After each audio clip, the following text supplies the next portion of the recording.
All right, welcome to the Armchair Commanders podcast. My name is John, And I'm Jack. and this week we're joined by a friend of the show and loyal fan. If you'd like to introduce yourself. Hi, my name is Alec. I'm a friend of Captain Jack over here. We've known each other for, oh my, I'd say probably about 20 years now. Since fall of 2005. It's entirely too long It to have is. known Jack. Also, you're coming in a little quiet, DP, though that might just be my headset. Oh, motherfucker. Frazzing Is that better? Starship Troopers all Yes, over much, again. much better. Okay, because we're gonna have to restart this shit. Wait, really? Yeah, because you know that stupid shit that my headphones does with the.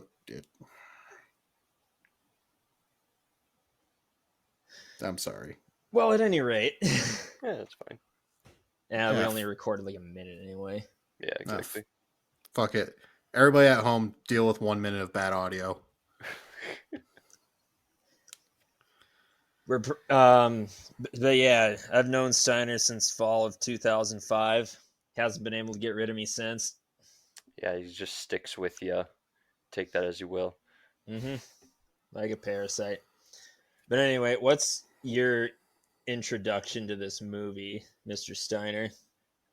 My introduction to this movie. Well, I mean, Star Trek in general. It's just been something that's just been in my life, kind of, ever since I can remember. It's always been Kirk and Spock and the Enterprise.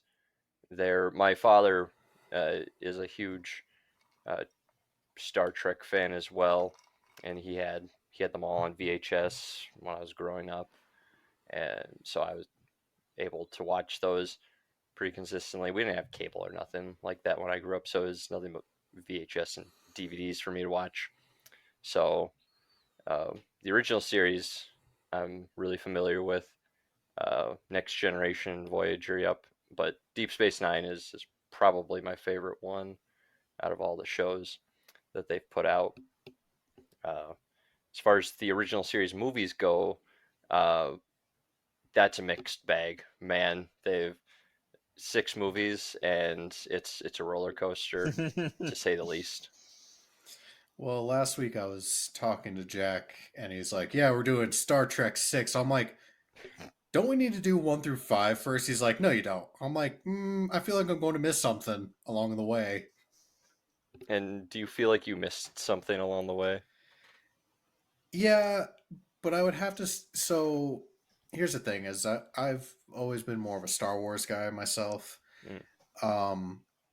That being said, like I've watched multiple episodes across the different, variations of Star Trek.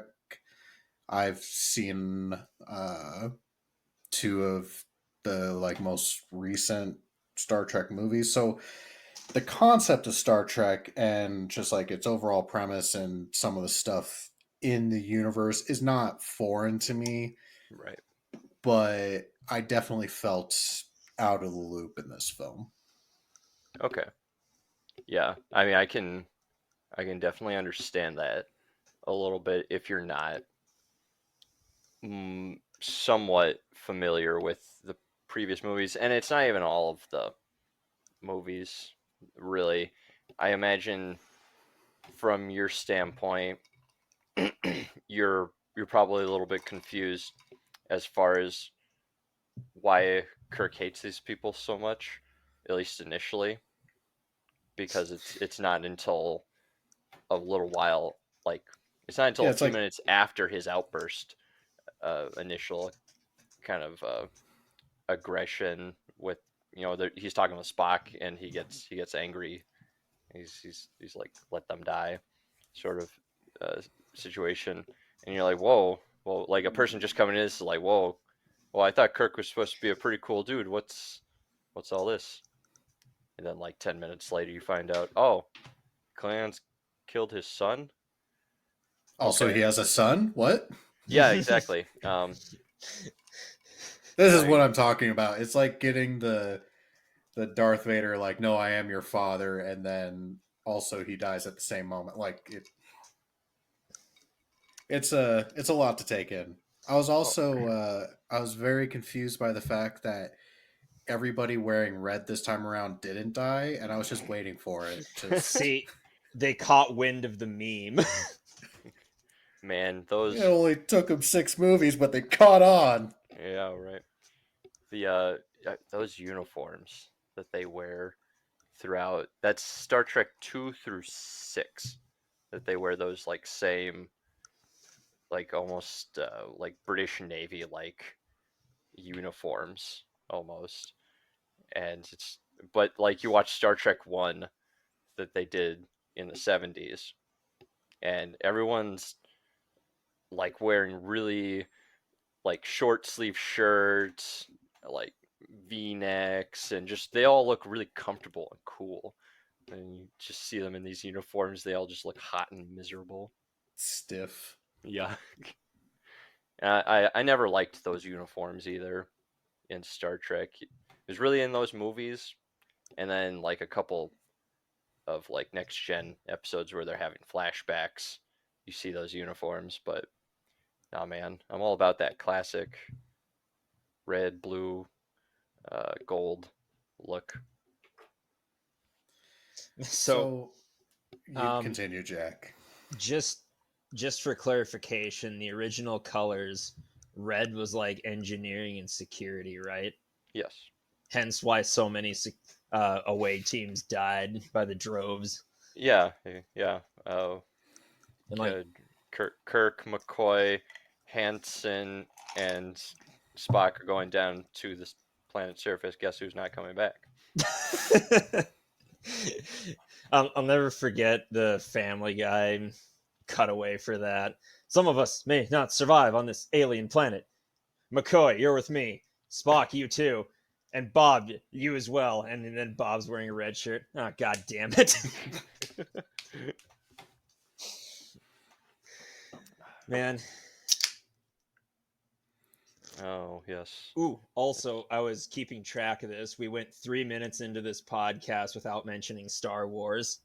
And it's only that long, huh? And speaking of Star Well, Wars, what can you expect? It is a superior franchise. Ooh, man, That's right. Are we doing That's right. this? I made that shot. I'll say it's the more successful franchise, but We're doing this. Yeah. We're really fucking doing this. Oh no, that's all I'm gonna say about it. I enjoy both of them, but you know what? I get it. I totally get why people enjoy this franchise. There's nothing wrong with it. Like, oh no, like I mean, everybody's got a preference. It's just your preference is wrong. watch all of Deep Space Nine and then get back to me on that. But I don't have the testicular fortitude for that. Testicular. He's talking about sitting on his balls. Oh, you're not supposed to sit on your whatever. Anyway, it's like a hopalong. My original point, when they go to the space Russian gulag, as you know, we've all been there, right? But to the gulag, yeah, to the space Russian gulag. Europe. I've been to the gulag in Call of Duty. That's right. And they get Kirk's about to get his ass kicked by that big hulking alien. Doesn't have his translator, but then space David Bowie's wife, I can't remember her name, Imam. Space Temptress. Marsha. Well, yeah, that's the name of the character, but Imam plays her. Oh, or at least I got that you. version of her. Yeah. And she like talks down the big brutish alien, and then he just fucks off. Now, I couldn't find anything on that alien. He's literally just listed as brute, and that's it. But if this were Star Wars, there'd be an entire wiki page long lore on the history of that species, where they're from, their cultures, how they mate, and everything. But Star Trek's like, here's a big alien. Fuck you. Well, yeah, we don't need to explain shit. Well, yeah, there's like it's an alien. It's big. It's that's like that alien is literally there just to bully Kirk for that scene. They weren't like fucking William Shatner and Leonard Nimoy didn't go to a writer's room and they're like, now make a backstory for this entire alien race and this one particular character, and then keep this one particular character in everything else Star Trek related for the rest of time ad nauseum. What I did like was a couple of minutes later when he was fighting and he kicks one of the aliens like in the kneecap, and he's like, "Man, it's a good thing I took him out at the knees." And Good thing he had knees. That wasn't his knee.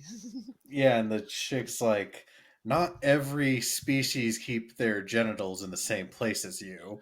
And it's like, did we really just do a like nut kicking joke here? Yep. Like, Yeah. Yes, they did. And it even made like a cracking noise. Too. Yeah, it sounded brutal. It was kind of a. I just remember thinking like, man, this is a weird way for him to react to being kicked in the knee, because it was that like, Yeah, the wide-eyed expression. Yeah,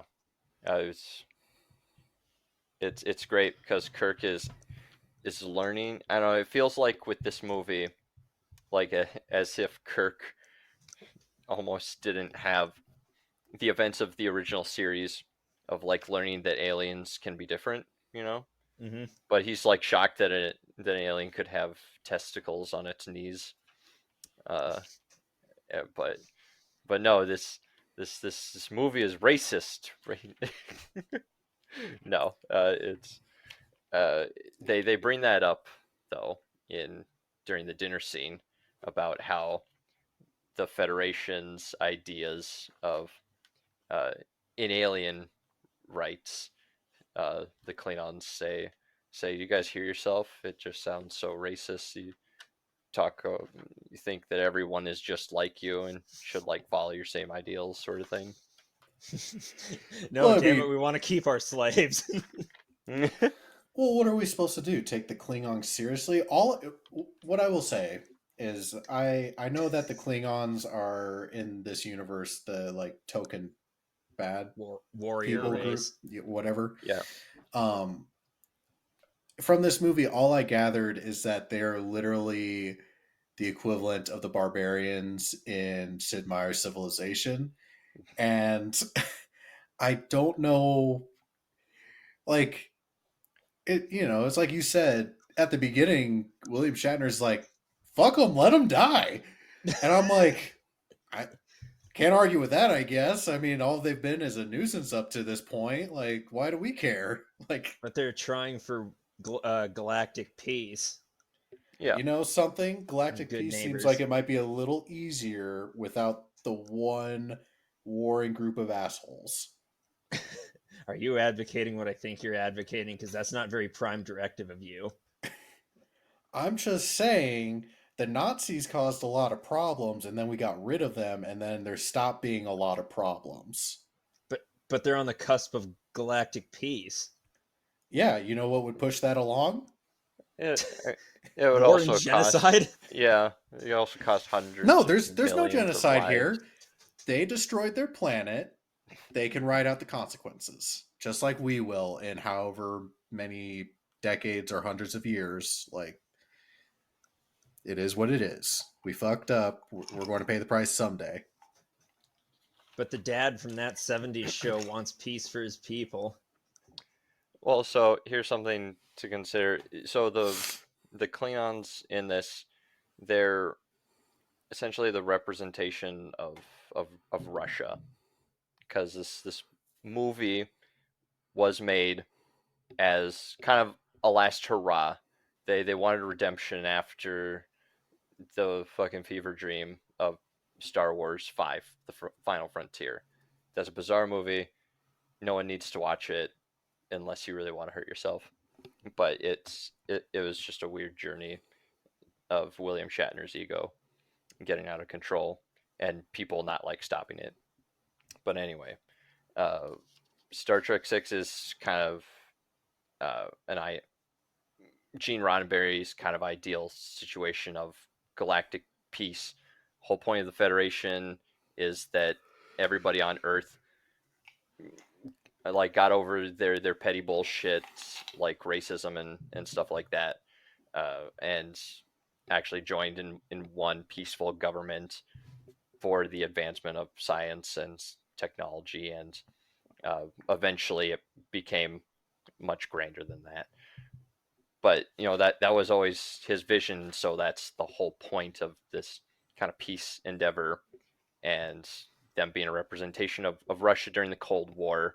Planet of Praxis exploding is supposed to be reminiscent of the Chernobyl explosion, where it's not like it it's not like it was the defining thing to end Russia, but it was something that definitely weakened them and prompted them to tear down the wall and uh, no longer be a communist nation. And the Gulag represented the Gulag. Yeah, And the what did that gulags. represent? Yeah, I wonder what they meant by the gulags. And that guy freezing to death in seconds. Yeah, the film, I appreciate the allegory, but it seemed a bit on the nose. Just a bit, yes. Man, Christopher Plummer hamming it up as the villain. Cry havoc and let slip the dogs of war. Yeah, Christopher Plummer got to sling Shakespeare lines. All he had to do was put on like 100 pounds of makeup and cosmetics. Just screaming that while spinning around in his captain chair. That was a fun line that I enjoyed, was like, Shakespeare is so much better in Klingon. I'm like, is it? You can listen to it all in Klingon online if you want to. I've never done it myself. I just know you can. That's an in-universe thing, is it? Where Klingons are obsessed with Shakespeare. Yeah, they love it. They Huh. love Shakespeare in within the series, like in Deep Space Nine. That's something that Worf likes to do. He likes to just sit in his cabin and listen to Klingon Shakespeare. What do you think is the best adaptation of Shakespeare into Klingon? I would have to imagine that like Julius Caesar would translate very well, but Romeo and Juliet would not. Hamlet might be go palatable over. now. Man, I never thought about Romeo and Juliet actually. What do they get out of Romeo and Juliet? This tragedy pleases me. Remember, kids, don't fall in love. Dedicate your life to war. Mm-hmm. They just never got Romeo and Juliet. Like they just never received that copy, or like when they did get it, the censors were just like, "Ooh, this is weird," and then they just like threw it in a burn pile or something. It fell off the back of the pickup truck bed of the spaceship, delivering all the Shakespeare. Ooh, That one fell into a black hole. that was another thing I was going to bring up. One of my favorite scenes in this was when the Enterprise is bullshitting their way into Klingon territory, and they're being hailed by that one guy. It's like, identify yourself, over. Identify yourself, over. Identify yourself, over. And then it cuts to them scrambling with translation books. Yeah. Okay, I need to. This is one of two of my biggest beefs in this movie.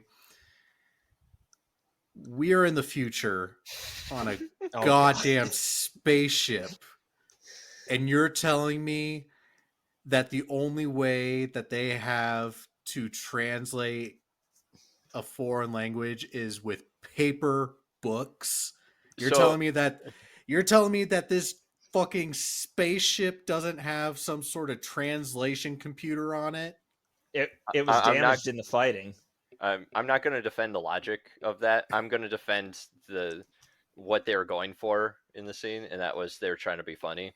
And it's much funnier having them rifling through physical books and pages rather than them be on like a data pad being like, "Oh, we need this translated." It was pretty fucking funny, and her butchering the Klingon grammar and syntax. It's great. And then them letting them buy anyway. Well, they were drinking. You could see bottles of whatever alcohol there. Call them back and laugh. Klingon blood wine.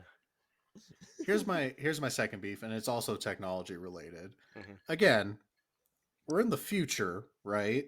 Way in the future. Right. We have developed deep space travel, Warp advanced space weapons, teleportation technology.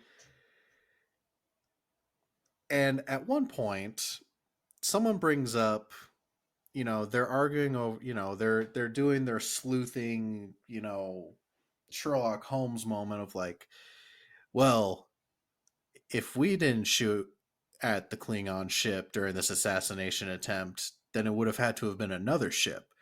Well, if it was another ship, then the Klingons would have seen it. Mm-hmm. Not unless it was invisible. Oh, you think the Klingons are going to believe, oh, there was an invisible ship? Like, we're just making stuff up. I'm like, really? Invisibility technology. That's the line we're drawing here of like stupid. Like, oh yeah, invisible spaceship. You're stupid for thinking that's real. Come on. Like, And in of their all the like think fucking like a magnet boots are a real thing, but not invisibility. think like a Klingon though. Like the shot came from their direction. Humans do have beef. They ended the dinner very awkwardly.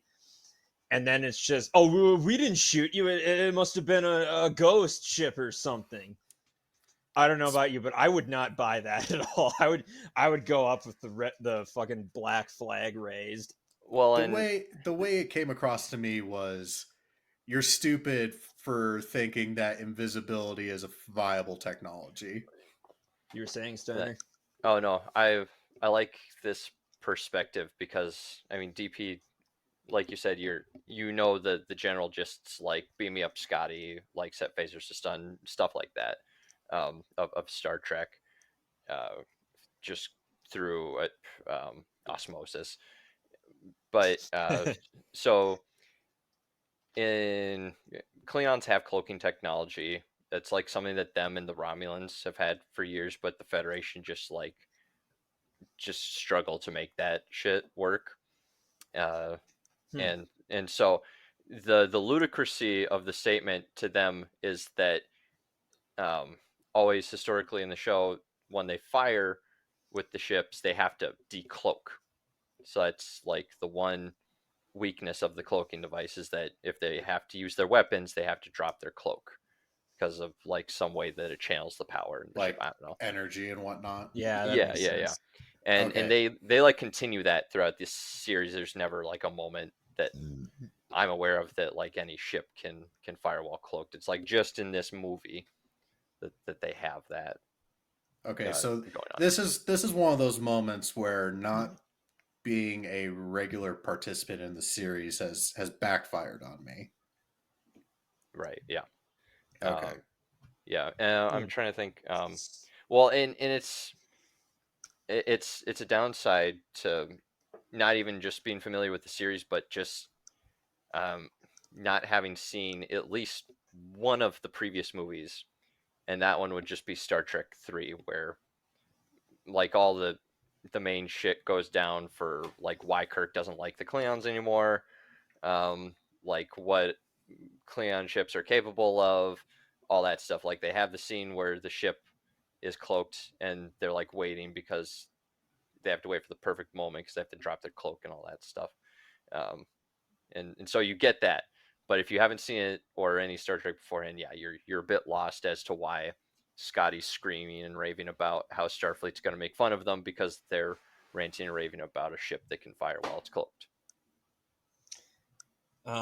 Where's it going with this? Oh yeah, I was gonna bring this up earlier but forgot. I've only seen the 3 modern Star Treks. I haven't seen any of the older movies aside from this one, and I didn't feel like I was missing much. I feel like I was caught up. I mean, yeah, I guess Sulu's a captain now. That was the only thing I was missing. Oh my. Oh, Yeah, George Takei. he's I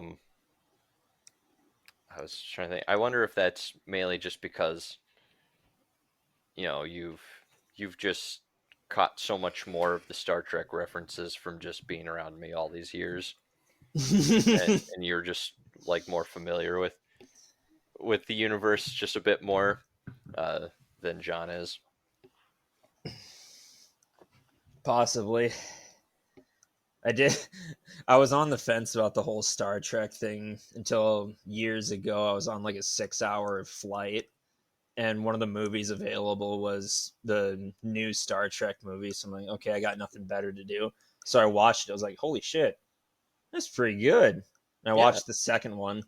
It was all right. You know, it wasn't bad, but it was enough to keep me invested. Sure. And this was right about when the third one came out, Beyond.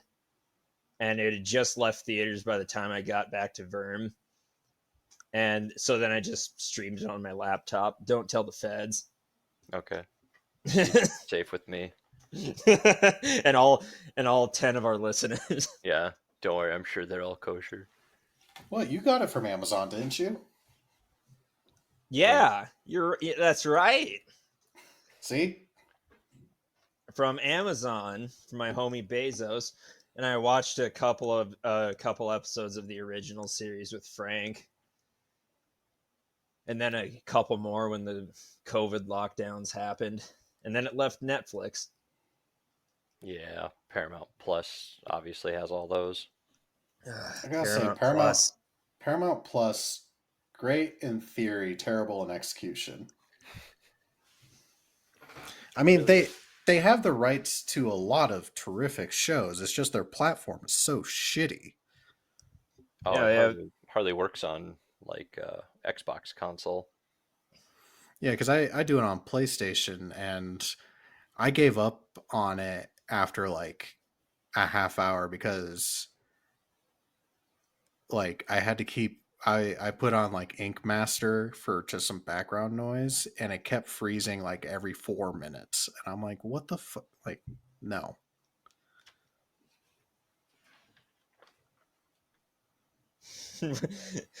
This turned from a Star Trek podcast into a rant about Paramount Plus, which, okay, yeah, that's fair. Shit talking Paramount Plus. I mean, I'm fine with that. And I can't believe we're nearly half an hour in and I haven't mentioned the one thing I was going to set out to mention, the glorious CGI Klingon blood in the boarding scene. I was gonna say I didn't realize, what was it, blue or purple? Purple, like light purple. Yeah. Wish my blood was purple. Well, that's because, I kid you not, that's a PG rated movie from 1991. Man, they used to make kids differently back then. Seems so. I love the fact that they tried doing CPR on him, and the equivalent of it is just punching him in the chest multiple times. Trying to restart his heart by punching him. Yeah, assuming that that's where his heart was. But Bones McCoy is a smart man. We'll just assume he knows what he's doing. But I mean, even he states later on, he's like, I have the proper knowledge or equipment. For God's sake, I'm an actor, not a doctor. Wait, what? I do like that scene when, well, that whole scene when they're being tried. That they have Michael Dorn there playing Worf's like great grandfather, I think it is, and Chris. Oh gosh, I just forgot the judge's name there. But no, that whole scene where he's talking to interviewing McCoy and questioning him. He's like, "What is your current medical status? Apart from a touch of arthritis, pretty good." And then there's that one Klingon somewhere in the hall who just busts out laughing.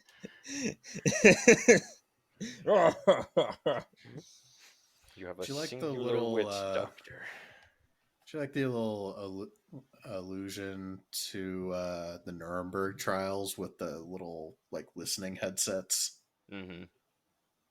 I was like, man, you're really trying here, guys. If you look really close while watching the movie, you can see like the crappy little like rubber matte paint like wearing off on one of those little translator bots. It looks really cheap when you look at it, and that like highlights what the budget was like for this movie. I could tell the budget on this movie by the stellar fake mustaches that were being worn. Oh yeah, I mean man. So ILM did the effects for this movie. Like that's ILM. that's Light and Magic. This is the company that George Lucas created to tackle the problem of making Star Wars Episode 4. Yeah. So what you're saying is George Lucas is trying to sabotage Star Trek 6. Sure, you could say that. Oh, Yeah. oh man, we're going down a rabbit hole here. It's all coming together. It's all It all makes sense. Yep. The grassy knoll. Wait, never mind. Yeah, and I the know. whole assassination plot. There were 2 ships. One of them just happened to be invisible. See, we can make this work. Yeah. Well, they're like kind of foreshadowing this too. Once again, this is Star Trek nerdy shit that regular moviegoers get lost on. But when Spock is there talking about, we've detected a neutrino surge, blah blah blah blah blah. So layman audience, it's like, what?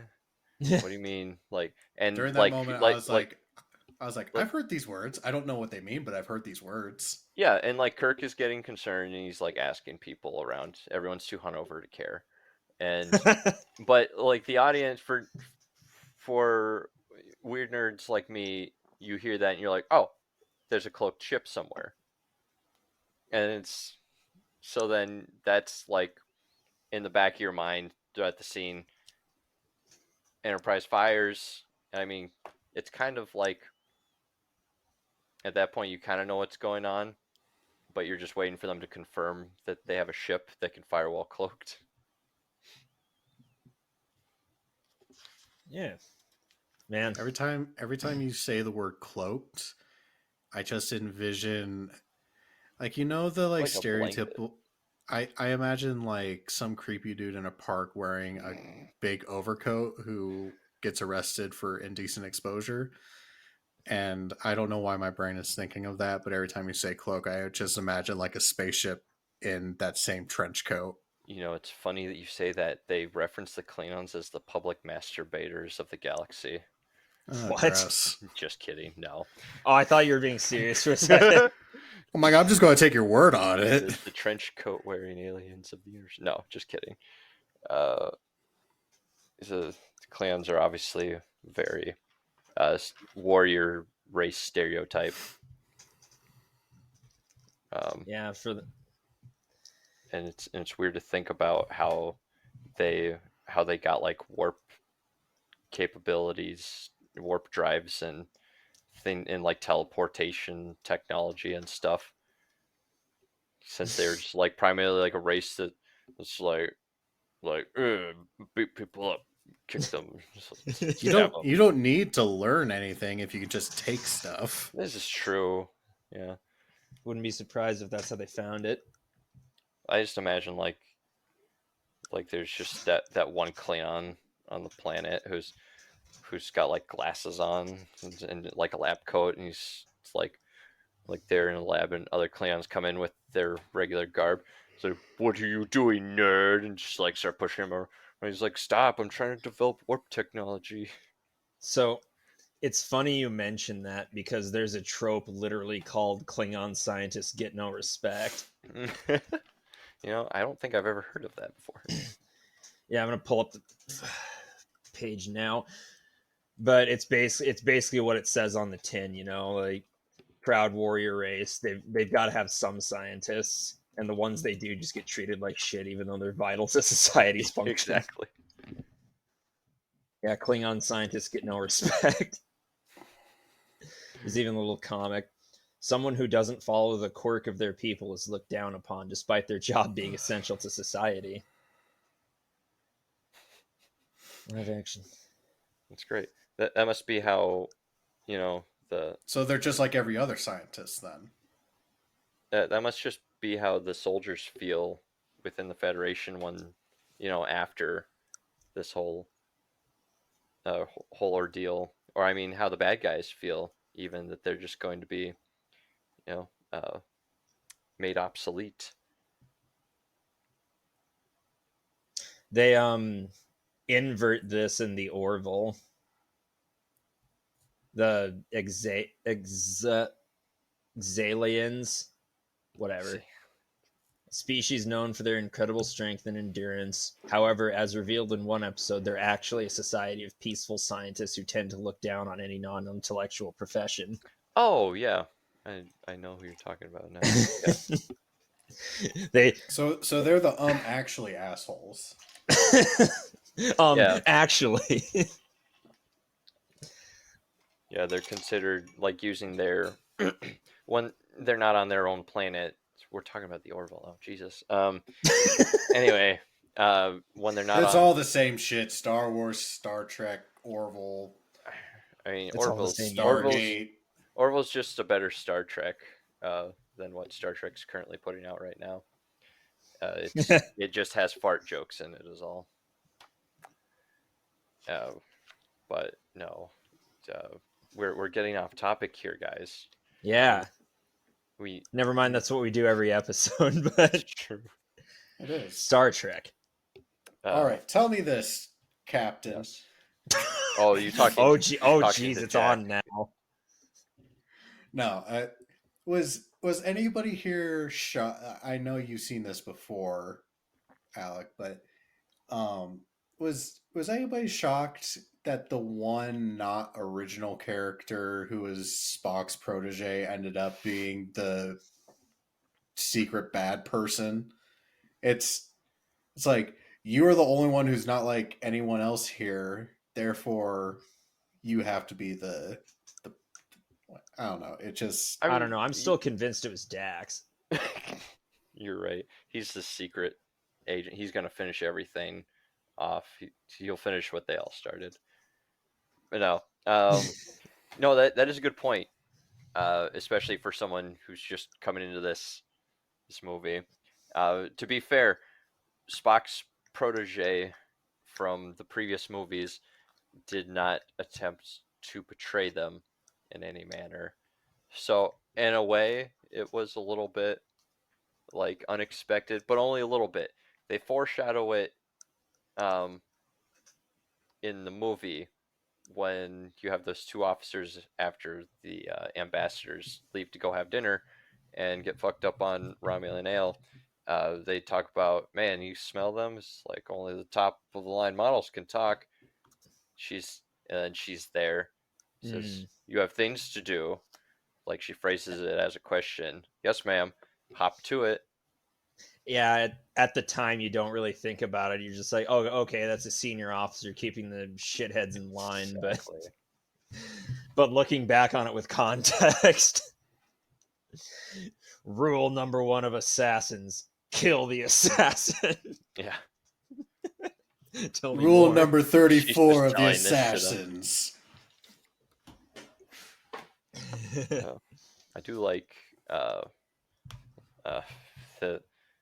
the whole like scene where they're searching, they're in the kitchen and they're trying to find the spacesuits and whatever, and Chekhov's like, why not just weaponize them? Weaponize with his finger like a gun, and then Valeris, just tired of his shit, just pulls out her open, strap. pulls out a phaser, and she's like this, and then vaporizes a pot in the kitchen that some cook was just mashing potatoes in. Hey, bitch, I was using that. Yeah. Also, can we talk about like, does anybody actually want to eat those mashed potatoes? Because they just stayed there. Yeah, they didn't move. Like, seem kind of thick. Yeah. Here's where Like, I like things thick, but not my mashed potatoes. Here's where I'd make a joke about military cooking, but I'm above that. But this is where, this is where the nerdy part comes in, and I'm wondering why they're not just using fucking replicators for their food and why they have a cook staff there. Because replicators are a thing that's been in the original series. Because in the future, there's zero unemployment. Hey, what are your skills? I'm a cook. You okay with spaceflight? Yeah, you're hired. Get up there. Make me some stiff mashed potatoes, will you? I want some mashed potatoes that are thick with 7 C's. Yeah. So Man, it's kind of odd that just the pot that was holding the mashed potatoes got vaporized, but uh the whisk and the potatoes themselves did not. and, and like after that happens, like 4 different people, I guess a couple seconds apart, come in. Was there a phaser fire? Yeah. Also, So does that mean that mashed potatoes are impervious to phasing? I mean, apparently you need to just rub that all over yourself Yeah. to just not become disintegrated by phasers. What what are the Mashed Klingons, potatoes, stupid? armor of the future. It's all that starch. Hey, Scotty, get in here. So I hear the warp engine's inoperable. What you're talking about, sir? It's purring like a kitten. No, seriously, Scotty, I hear the warp engine's inoperable. Pauses. You're right, Captain. She'll be out for 3 weeks. Waiting So, on parts. did you guys ever wonder while you're watching that why all the old people were doing all like the action stuff, like especially at the end when they're like beaming down to stop the assassin and save the president and to capture uh, the dissidents and stuff, and they send all of the like 60-plus-year-olds with phasers to go do it, and not like the security forces or like any of the people who are like 25, like really fucking fit and stuff down there. because old people. I don't know. Primary characters. It was basically that like they needed to fit people in, like Walter Koenig, who played Chekhov, and Nichelle Nichols, who played Uhura, and James Doohan, who played Scotty. They needed to like shoehorn them into scenes to satisfy contractual goals, because these folks refused to be in the movie unless they had like X amount of screen time. So you have like that scene when they confront Dax in the quarters. They just have everyone like crammed in one scene there. Just like, cool, we got that was 10 seconds down there, guys. On to the next scene. Like you only have That, you only have 20 more minutes of allotted screen time. it's very reminiscent of a conversation we had with last week's episode. We discussed Lone Survivor last week, and are you familiar with a guy named Dan Bilzerian? No, I'm not. Oh my god, you're a better person for it. Let me see. Phone. Hello, phone. Dan Bilzerian. Anyways, he's just a professional douchebag, and he paid $1 million to be in the Lone Survivor movie on the condition that he would get like 8 minutes of screen time, and he had approximately 4 seconds. So he ended up suing the film. Oh, books. Oh, but it doesn't end there. He has written a book. Well, somebody wrote a book and then he put his name on it. So What an alpha male cover that is. what is it called? The setup. All right.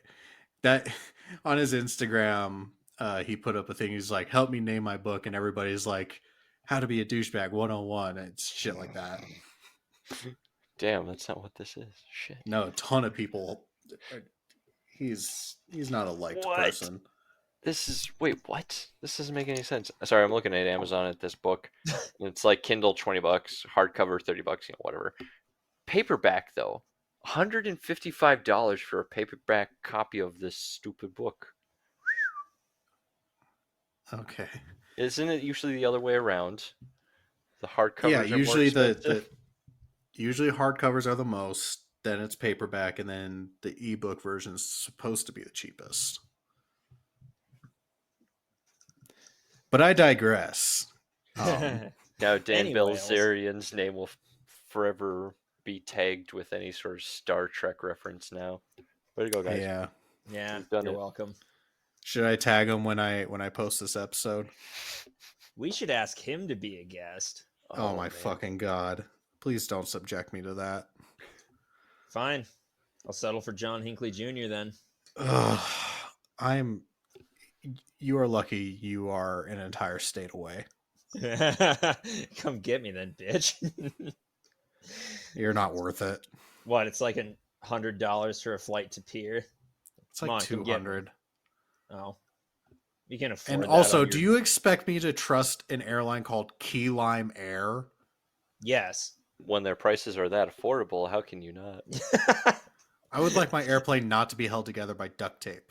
One of the best That's forms fine. That of was the pie. previous company. Yeah, it's fine. You could.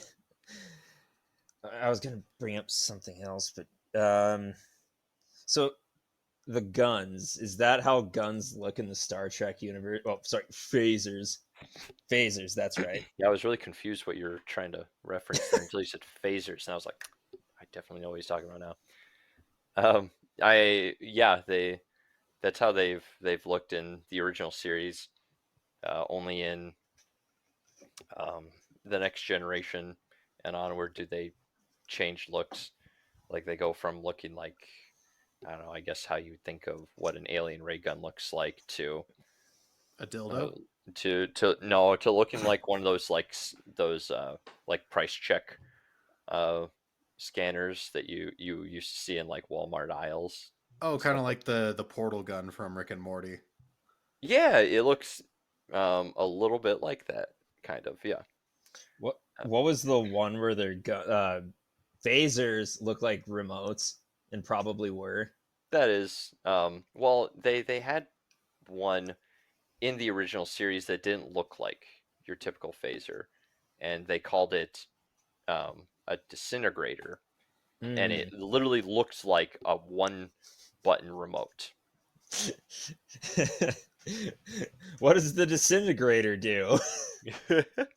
Stand in front of it and find out. Yeah, then that's when you hear the the phaser sounds, and then a person glows red and then disappears from the screen, and you All hear this talk of and all this it talk turns of into a horror phasers just movie. reminded me of a dodgeball quote. This is my team. Laser, blazer, phaser. Michelle. Also, I don't believe we've done this yet, but what's everyone drinking? Go ahead, John. Well, I'm at ice cubes now, but I did have a gin and tonic, so Very nice. What did you with have? a Jack? little slice of lime. I'm having what I had last week. It's sour ale called Kickball, or sorry, raspberry Kickball. Oh, Sour ale with raspberry, and it's by Remedy Brewing out of Sioux Falls. yeah, I know. I've had it before. It's really good. I mean, it's no berry noir, but it is pretty good. And yes, I'm You know, still it's bitter it's about no that. Princess Yum Yum, but ain't no place in Yum Yum, that's for sure. Princess Yum Yum. don't knock it till you try it, Jack. I'm tempted. It's Alec. It's a recurring joke at this point. A few weeks back, we had one of the cast members from Band of Brothers on, and we were sharing our drinks. And that week, I was drinking. Wait, was I drinking Princess Yum Yum that week? Yeah, you were. Well, I'm pretty sure you were. I feel that Jack has told me this story. Didn't he say something along the lines of like, Yeah, he where I come just. from? You know, Yeah, like you he's get like beat up for drinking that. he's like, yeah, you get your teeth kicked in if you drink something like that around here. I'm like, oh, okay. The look of English disgust on his face when he said that too.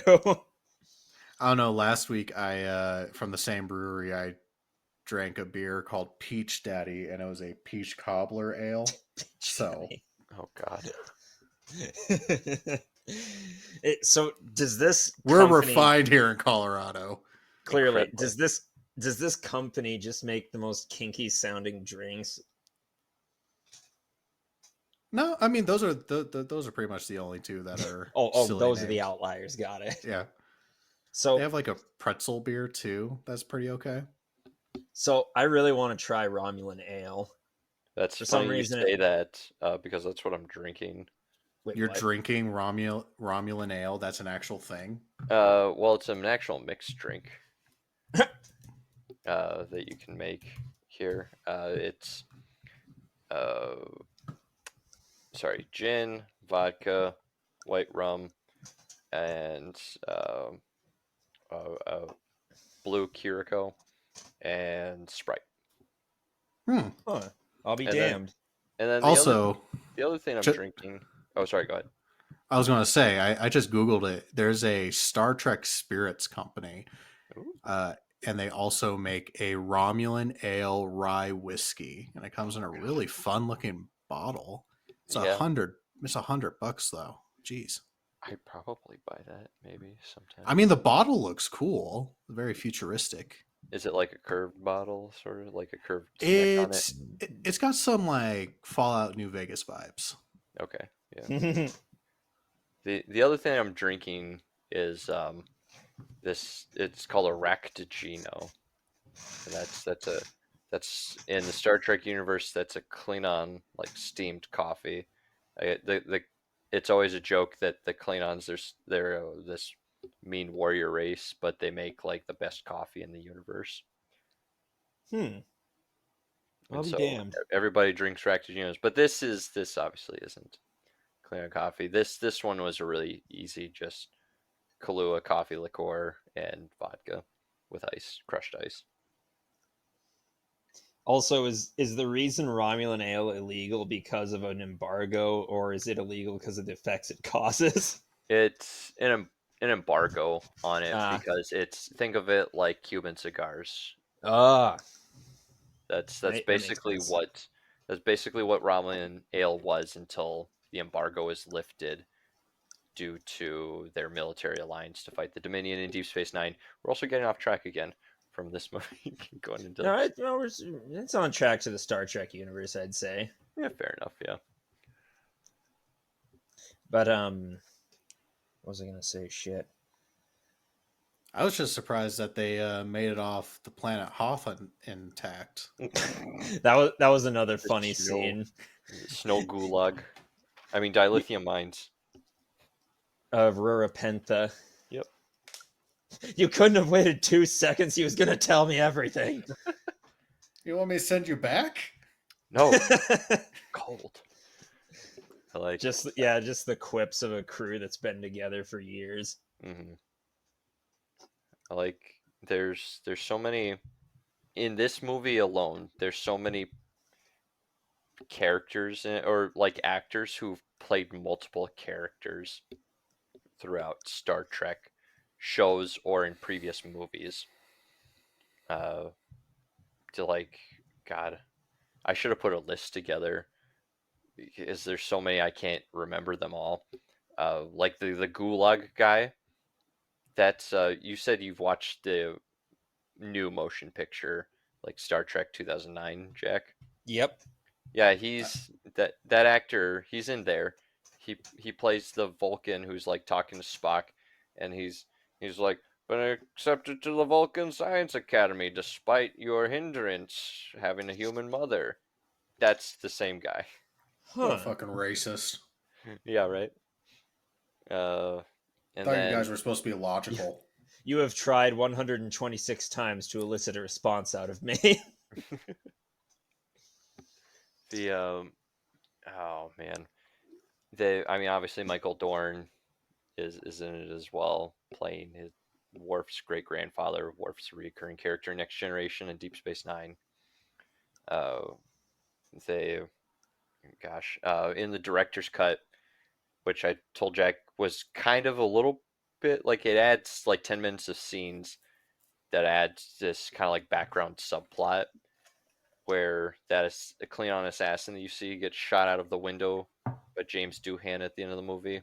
Yeah. Sorry, Scotty. At the end of the movie, he that turns out to actually be a an alliance or a Starfleet officer in like a Klingon disguise to Huh. to make uh, the Federation think that the Klingons were retaliating for killing Gorkin. And anyway, that assassin is Constable Odo from Deep Space Nine.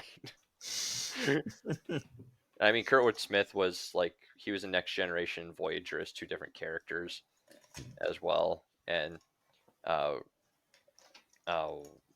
is it James Wagner? No. Yeah. Anyway, the guy who plays Gorkin, he was literally in Star Trek V: The Final Frontier as a human ambassador in that movie. Yeah. One of the admirals who is like, we should go to war with them. That way, we'll be able to dictate terms better. That's the main character, Benjamin Sisko's father in Deep Space Nine, and he was also in Star Trek IV as the same admiral as well. But all these people, they're huge Star Trek fans, and the reason why there's such a star-studded cast on here is because all these people were willing to work at a very low cost because they're huge fans of the show. And you just can't put a price on that. Right. Which I think that's beautiful, really, that they're such fans of this. And this series, Star Trek, was the original hardcore sci-fi fandom. Really. Yeah. The Star Trek, the original series, really like tried to use as much scientific data as they could in the time, for what it was in the 60s. But it wasn't until Next Generation that, like, Gene Roddenberry was like, all right, we need like firm numbers here when we're talking about warp speeds and stuff. We can't just go off of whatever the writers want it to be this week. And so, like, in Next Gen, they get like even more nerdier than they did in the original series. Cool. Yeah. I really should pick back up the OG series, but Paramount Plus is hoarding it like a dragon. My It is precious. a treasure. My precious.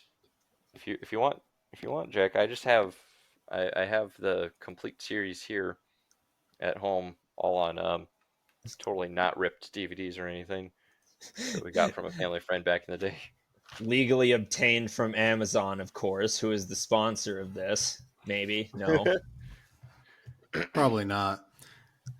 Today's episode is brought to you by bootleg pirated DVDs from Thailand.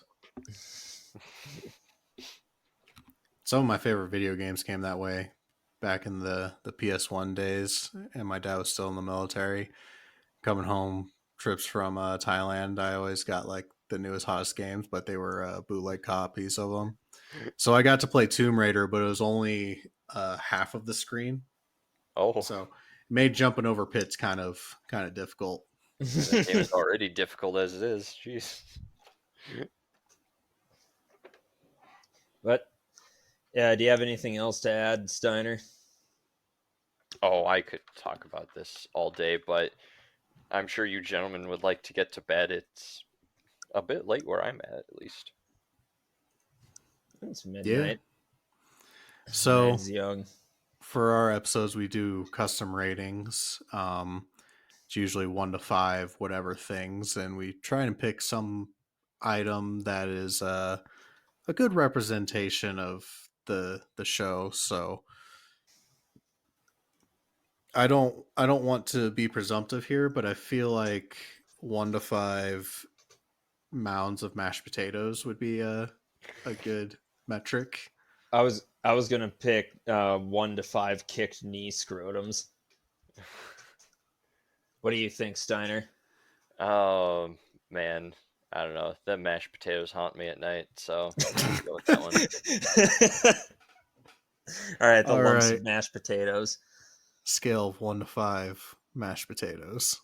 So I give this 4 piles of mashed potatoes and then one slightly soggy pile.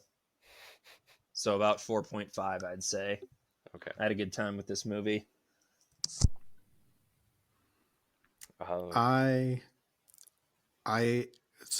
so I know I've been ripping on this film, and I know you're a big Trek guy.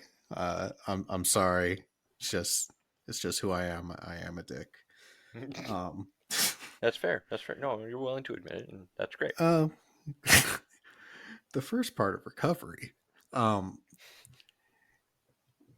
so as a guy who's not really into Star Trek, you know, like I said at the beginning, I felt like I could have used some. If I had watched some of the other movies, or if I had watched more of the original series, I think I would have enjoyed or understood this movie better. But watching this film just stand alone with just very limited basic knowledge of the universe, it, it was entertaining. Don't get me wrong, but it just didn't really do it for me. And then it's very much a '90s movie. Oh, very much so. I think for that I have to give it two piles of mashed potatoes. Oof. 2 piles of mashed Oof. potatoes. But yeah, I think there's room for this to go up to like a 3 or a 3.5 piles of mashed potatoes, but that would be under the premise that I had watched other Star Trek stuff and understood the universe better. I feel like I that rating could go up if you watched number 2, 3, and 4. 4 is honestly, I think that's it. That's just a really good movie in general, but it does help, if you're a fan of the series, definitely. But it's just such a crazy premise, and you don't really need to know the characters for what they're going for there. And plus, they're not contractually obligated to give everyone X amount of screen time. And the whole '90s thing. I've mentioned it before, but I just love '90s sci-fi where there's advanced cybernetics and interstellar travel, but people still use payphones and books to look things up. Or it's like when we watched Starship Troopers and they were sending video messages via floppy disk. Yeah. AT, what was it? AT&T is the Yeah. global communications network. Like in Star Trek 6, the one Spock says, "There's an old Vulcan proverb: only Nixon could go to China." When he's talking about why the Enterprise has to be the olive branch here. So, Jack, what is the critics rate this? Wait, What does the good old thermometer say? what was your rating, Steiner? Oh, Yes. I'd give this, like, with all the other Star Trek movies, I give it probably about 4 mashed potatoes. Maybe about 3.9 mashed potatoes, honestly. It's a good movie, but like I said, it's not my absolute favorite. But I do like the how it ends, particularly. The ending, it's just so final. It's the classic going off into the sunset, and I don't know, that the line is just so memorable for me, of second star to the right and straight on till morning. See, I always thought that came from a pirate movie, not Star Trek 6. Well, it's like that the scene in Wrath of Khan when, spoilers things. It's like he he was the most human of us all, in reference to Spock. Yeah. But anyway, the tomometer. So the critics gave this movie an 83%, and the audience gave it an 84%. More or less the same. Just about, yeah. There Yeah. there Shows are you how much I know. I watched this movie so many more times in preparation for this podcast, and man, some of the funny little things that you notice in the background, like at the end when everyone's clapping for saving the president, and there's 2 aliens that are the exact same up front, and one of them is clapping normally, but then the other one's arms are like extended outwards, stiff as a board, and he's just like, and it's like, why are they clapping differently?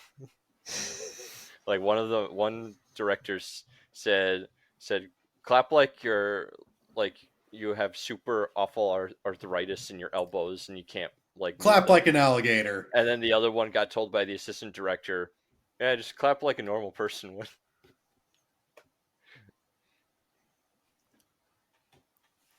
Nope. Well, that was Star Trek 6 : I forgot the other part of it. The Undiscovered Country. Yeah. I think this is the first film we've had that has a colon in its title.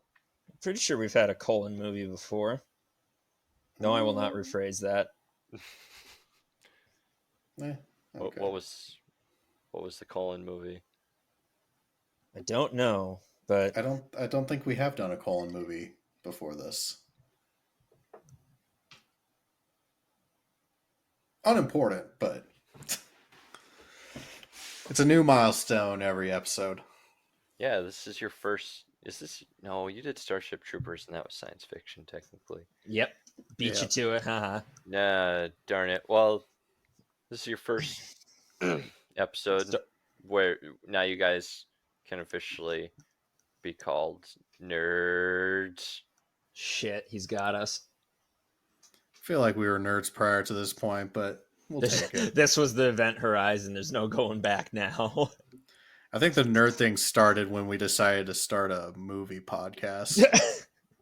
Yeah, Fate's Die was cast when I got that text. Now here I am. I think it's time to reveal next week's episode. We will be having another guest. This one will be our first return guest.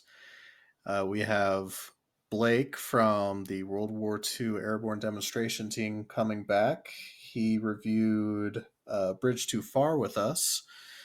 And for next week, we'll be doing The Longest Day, starring literally everybody from the 60s. No, the cast list on that movie is just ridiculous.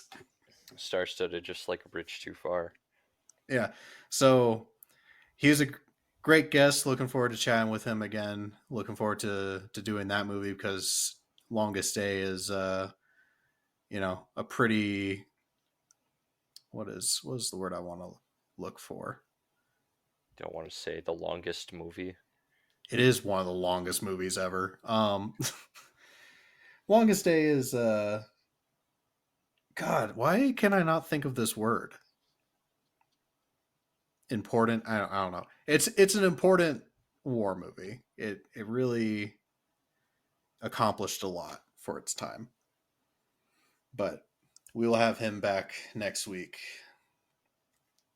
And Alec, thank you so much for joining us and challenging us with this movie selection. I know I gave a lot of grief about it, but I had a great time. It's nice. It is nice to kind of step outside the realm of quote unquote normal war movies. I'm glad I can help spice things up for you guys in your proverbial bedroom here. Our audiological bedroom. Oh, it's a regular bedroom. Don't you worry. But no, happy to be here. It was a lot of fun. We'd be more than happy to have you back sometime. Oh, yes. Would you guys like to watch the Dominion Wars of Deep Space Nine? It'll only take you like 14 hours. Can we... So he's been John and I've been Jack. If you like the show, please leave a review. The stars do matter. If you want to interact with us some more or get additional content, we are on Instagram and Facebook under the Armchair Commanders podcast. We also have a YouTube channel that's under History Apprentice. Jack, do you have anything additional? I do not. Well, thank you again, Alec. Until next week, I've been John. And I've been Jack. And we will catch you later. Bye. Bye.